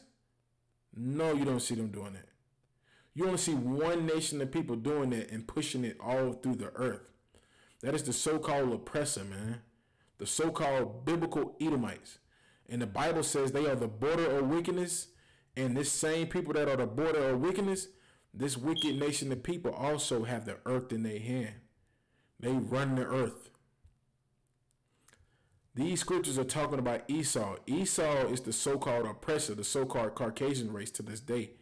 They are the wicked nation of people who are in control over the whole entire earth. That's them. What else I got on that? And you ever wondered why the Most High hates Esau, man? Like, the Most High doesn't hate Esau just because of his skin color. He doesn't. That's how the so-called Caucasian race hates people. They hate people because of their skin color. Like, they don't even have any that. We never done nothing to them. We have never, ever done anything to them. But they hate us. Like, they don't even have a reason. Like, if you was to ask them, like, why y'all hate us so much? They couldn't even tell you why. They'll make up some reason, and then when you listen to it, you're like, man, that's garbage. It's like, man, why y'all hate black people so much? Because you're liars, you're stealers, and you're thieves. So wait a minute, that's you. That's your nation of people. You're the liars. You're the thieves. You know, that's your people. You know, we don't walk around here hating y'all. You know, we have a reason to hate y'all because look how y'all have done us. Y'all have done us horrible, man. Raped our women, raped our children, stole everything that we had, man. Stole everything. You know what I mean? But yet we still don't go out here and do the things that they do to us. We don't go out here and set them on fire. And right, because Ashapar said Esau is a blasphemous nation. They surely are, man. Just a lying nation of people. They lie about everything, man. Everything comes out of their mouth is a lie, man. Even their kids are a bunch of damn lies, man. Even their children, a bunch of lies, man. That's why the Most High told us, man, get away from them, man. If you got time, get away from them. If not, man, they will kill you dead, man. All right, if you can, go to the book of Obadiah, chapter 1 and verse 10. If you wanted to know why in the book of Micah it says why the Most High hates Esau, this is the reason why. The Most High has a reason why he hates Esau. And this is why he hates him. The book of Obadiah, chapter 1, verse 10. For thy violence against thy brother Jacob. This is why the Most High hates him. For the violence against the 12 tribes of Israel. for the violence against the blacks here in America, for the violence against the so-called Latinos in Mexico and Brazil and Puerto Rico and Cuba and all of these different places, for the violence against the so-called Native Americans, our Gadite brothers, when they came over here and helped them, gave them a hand and helped them to teach them how to live and how to plant, how to survive during the winter. And they still gave them nothing but violence in return from it. This is why the Most High hates them. Like, and they get mad when you show this to them in the scriptures. Like, the Most High hates you, man. What did we do? We didn't do nothing wrong. You a violent nation of people, and you have been violent against your brothers, man. You have been violent against the 12 tribes of Israel. Look at how y'all do us today, man. Look at how they do us. They shoot you in the car while you're with your child and your wife and kill you. Fidel Castro. Look how they did that, brother, man. He was in the car with his, I don't even like talking because it pisses me off so bad, man. This brother was in the car with his wife and his daughter. And on national TV, man, this brother got shot and killed, man. In front of his daughter, man. Like, they didn't even have any type of consideration to think, what if one of these bullets hit this little girl in the back? You know what I'm saying? Or the brother, Trooper Cortazar, he said, okay, come, I see you up. Most High Christ. Like, it is horrible, man. Like, they don't show no type of consideration and no type of love to us at all, man. There's no peace when it comes to them. It is strictly violence, man. Like, they didn't even show any type of audacity not to murder the brother, man, in front of, like, they shot the brother in the car in front of his wife and his daughter, man. Like, he just opened up fire, man. What if he would have made a mistake and shot in the back seat and shot the little girl? Or he would have shot too much and shot the sister in the passenger seat. He shot, man. He murdered that brother in cold blood, man. And then made his wife put her hands on the steering wheel and watch her husband die, man. And made her watch her husband choke on his own blood and die. And you want to tell me that we should love them and hold their hands? The Most High knows better than our preachers, man. The Most High knows better than our black leaders. Because if you leave it up to them, guess what they're going to tell you to do? We got to forgive them. We got to love them.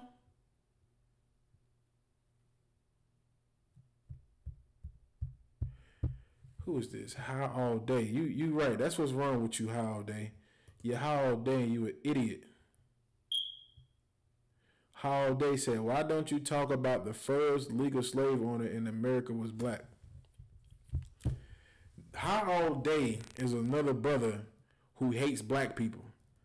How all day wants to take away all of the things that were done from our people just so we can be blamed for it. Because he's how all day.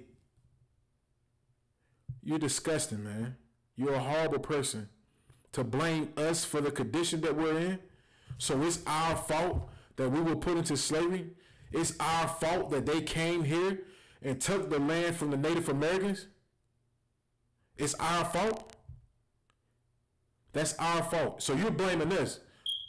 So it's our fault that our women were raped like they were, raped in front of their kids.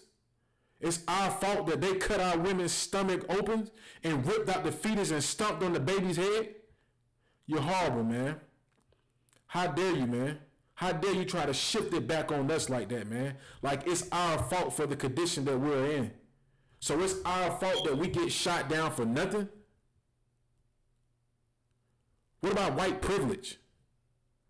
So I guess since there was a black slave owner, we should just forget about everything that's been done to our people, man.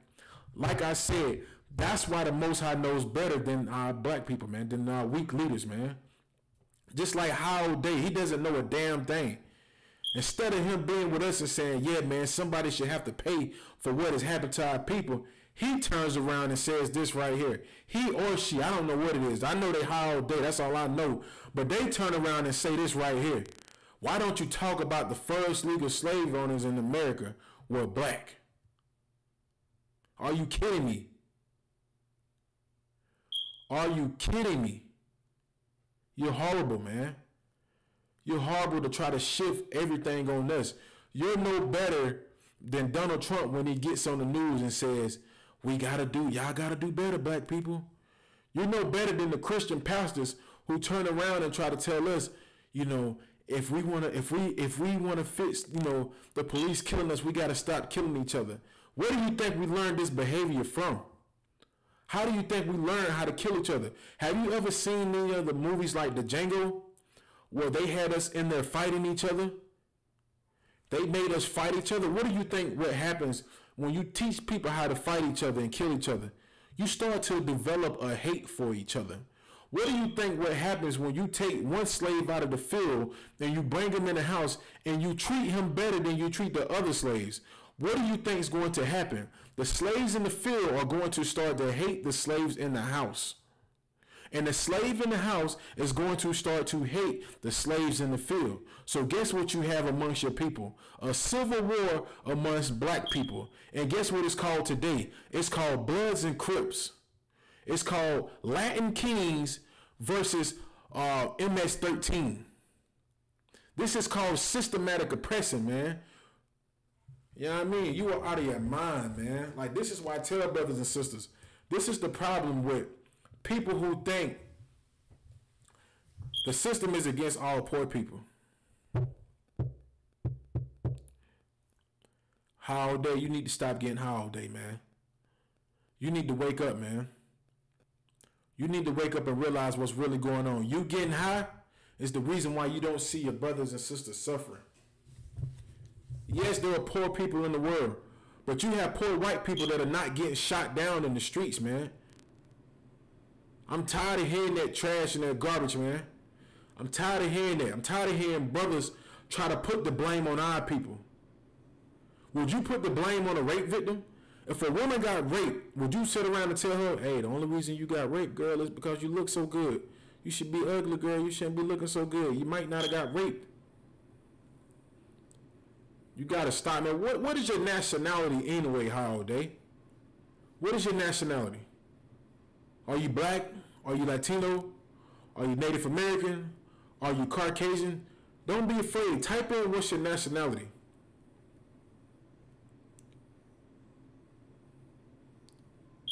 Come on. What's your nationality, Holiday? We want to know. We're very curious. We want to know. Don't be afraid. Don't be a coward. Just tell us the truth. What's your nationality? I hear you.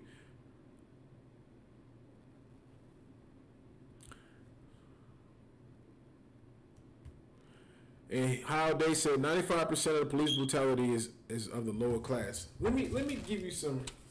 Let me pull something for you, High All Day, who likes to get high all day. With you being so high, man, you ain't even taking time to do any type of research, man. Let me see if I still got this written down. Let me pull some statistics for you, man. The average white household makes $149,000 a year. That's the average white household. The average black family household makes $13,000. Okay, now I get it. How Day is a white man, and you said your brother is black. Well, how Day you hate your brother? Even though he's black, you hate him. You know why you hate him? Because you don't feel the pain that he has to feel. You can go out here and live your life. You can get high all day, and you don't have to worry about getting shot down in the streets, man. You don't have to worry about that. But guess what your black brother does have to worry about? He does have to worry about getting murdered in the streets. He doesn't get that privilege that you get. When he steps out in the street, he has to look both ways. He has to watch his back 24/7 because he doesn't know that he's going to get killed. Yeah, you don't love your brother, How Day. You don't know it. You think you love your brother, but for you to come in here and have the audacity to try to say the first black slave owner was a black man, you're disgusting, man. You didn't even mention anything about Christopher Columbus. You forgot that the first person that came over here, oh my, your brother's a black cop. Your brother hates black people. That makes sense. Your brother's a damn cop. Who do you think he's oppressing? Do you think he's really in the white neighborhoods oppressing his people? Do you think he's in the white neighborhood oppressing white people? Hell no. He know he would get a lawsuit up his... He would get a lawsuit that'd be so big, man, he would be destroyed. That's how destroyed your brother is, man. Your brother is so destroyed that he loves you more than he loves his own people, man. And it is sad. It is sad. This is what happens, man. Just like I said, man, this is what happens when you allow these oppressors to try to get inside of your organizations, man. You know what I mean?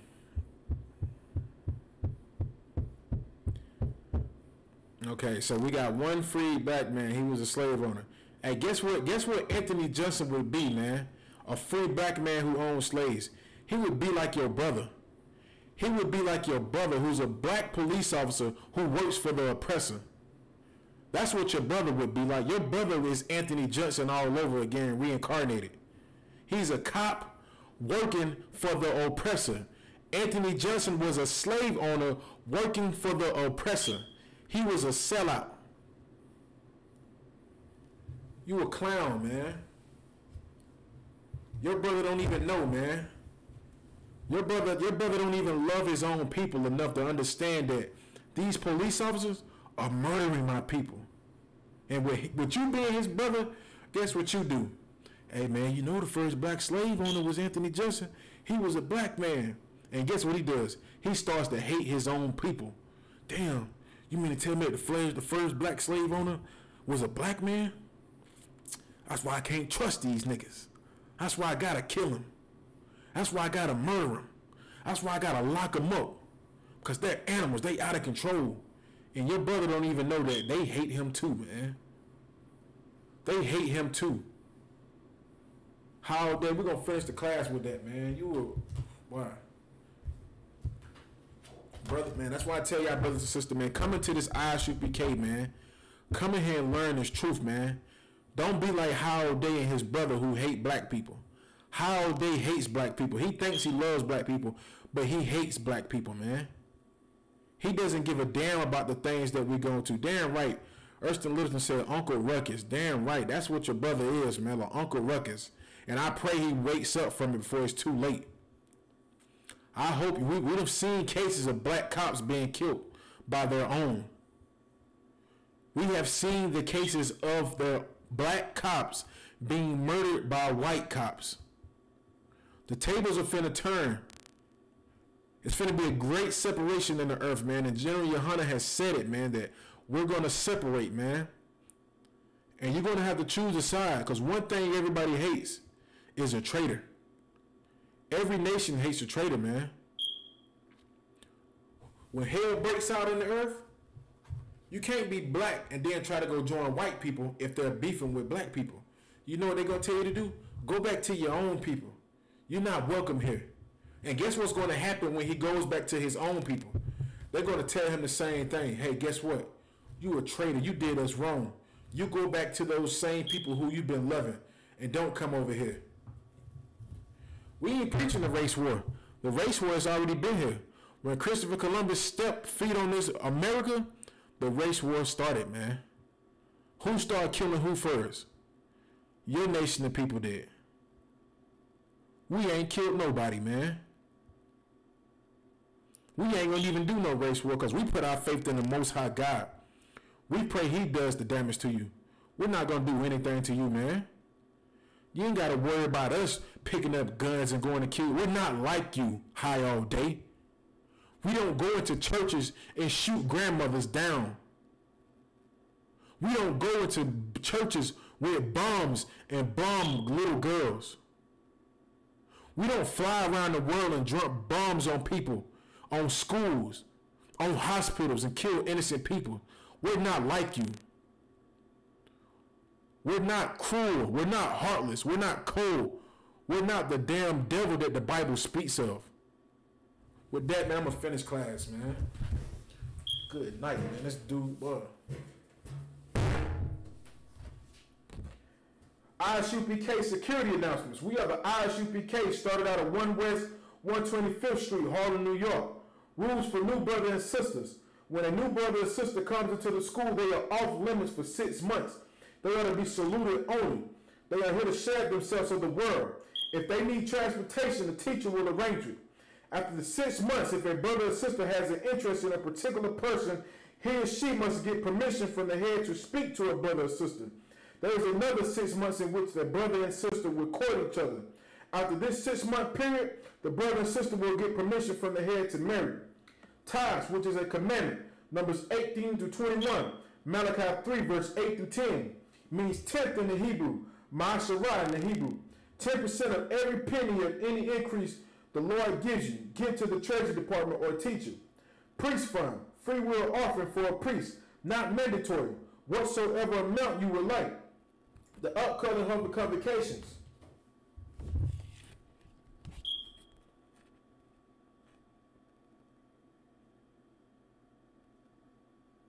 All right, the next one we have coming up, it will be the Memorial of Blowing Trumpets, which would be September the 17th, Thursday. Also, it says, announcement, remind all occupant aqua to check the bulletin boards in the hallway. If anyone wants to be a trooper in the school, to start wearing all black boots, shirt, pants, and headpants and scarves. With that, shalom.